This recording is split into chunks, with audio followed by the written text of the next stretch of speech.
Hi friends, I'm Gaurav Marya, Chairman of Franchise India Group. Franchise India has been a pioneer in franchising for the last 25 years. Or I should say that we were the one who brought franchising to this market, especially in India.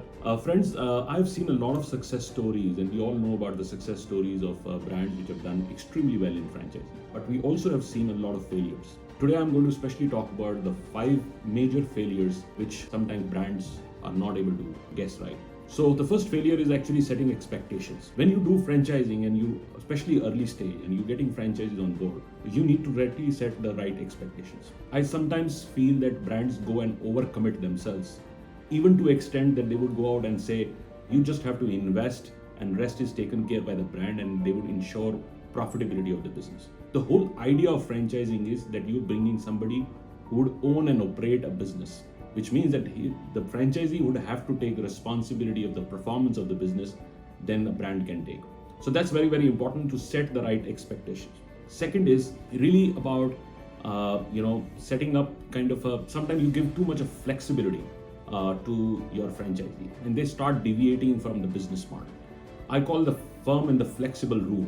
You need to be firm on the business model. You not let the business model deviate.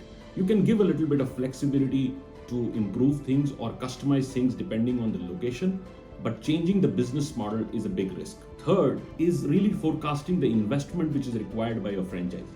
I have seen 70% of all franchisees which get closed don't close for business model. They close because they're undercapitalized.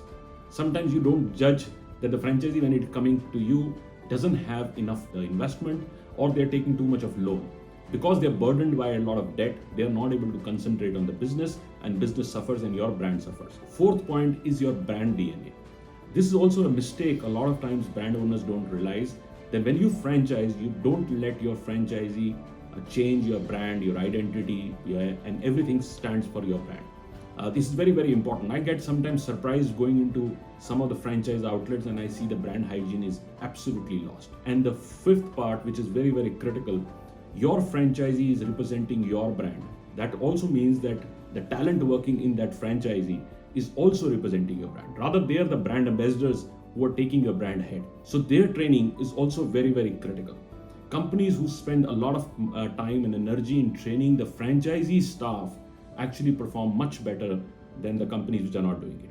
These are some of the advices you should always keep in mind when you are looking to franchise.